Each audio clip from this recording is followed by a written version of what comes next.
Assalamualaikum warahmatullahi wabarakatuh. Perkenalkan, nama saya Darti Asriani dengan NIM 431421018, Program Studi Pendidikan Biologi kelas B. Tujuan pembuatan video ini yakni untuk memenuhi salah satu tugas ujian akhir semester mata kuliah pengantar pendidikan yang diberikan oleh dosen pengampu Bapak Ilyas H. Husain SPD MPD. Baik, saya akan menjelaskan materi mengenai permasalahan-permasalahan pendidikan di Indonesia.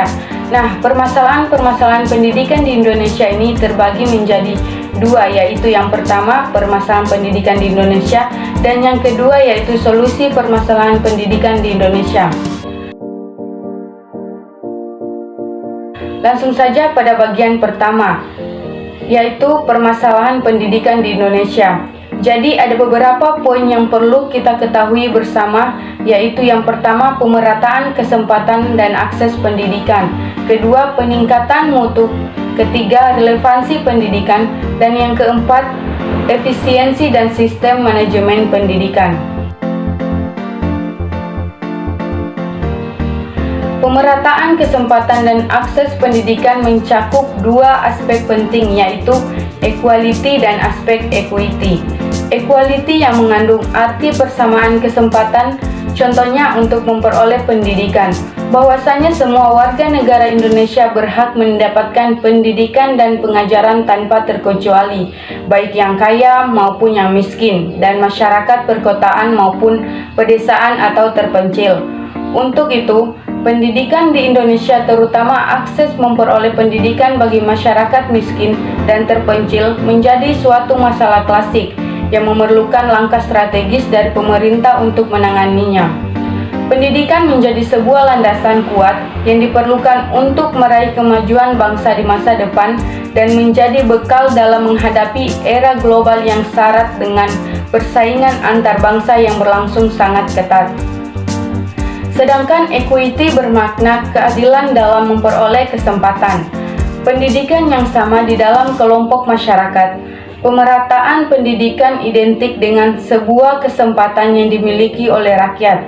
Hanya saja, akses terhadap pendidikan masih belum dapat dikatakan adil jika antar kelompok belum bisa menikmati pendidikan secara sama. Kemudian masuk pada peningkatan mutu. Nah, di sini pemerintah sudah merancang sistem penjaminan mutu pendidikan SPM yang dituangkan dalam Permendiknas nomor 63 tahun 2009, menyatakan bahwa penjaminan mutu adalah serangkaian proses dan sistem yang terikat untuk mengumpulkan, menganalisis, dan melaporkan data mutu tentang kinerja staf program dan lembaga.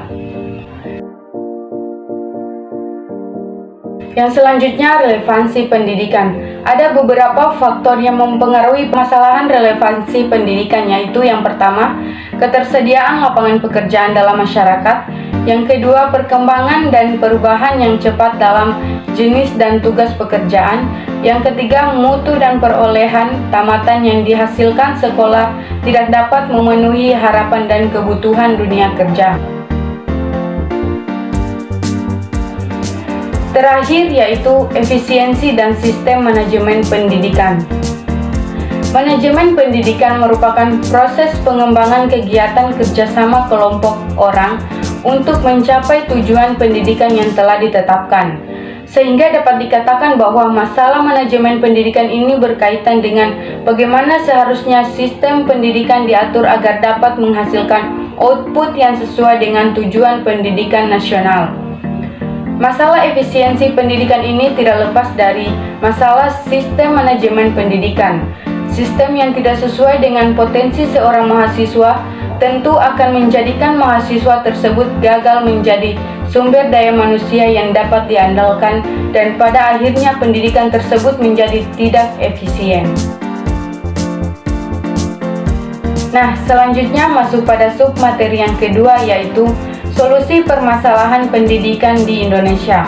Solusi ini terbagi menjadi dua, yaitu yang pertama, solusi secara sistematik, dan yang kedua, solusi secara teknik.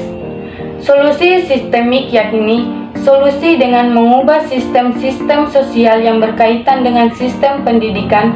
Seperti yang kita ketahui, sistem pendidikan sangat berkaitan dengan sistem ekonomi yang diterapkan. Nah, yang kedua, solusi teknik. Solusi teknik yaitu solusi yang menyangkut hal-hal teknis yang berkaitan langsung dengan pendidikan. Solusi ini misalnya untuk menyelesaikan masalah kualitas guru dan prestasi siswa. Mungkin hanya itu yang dapat saya jelaskan. Untuk itu, apabila ada kesalahan kata, mohon dimaafkan karena manusia tidak luput dari kesalahan. Saya akhiri. Wassalamualaikum warahmatullahi wabarakatuh.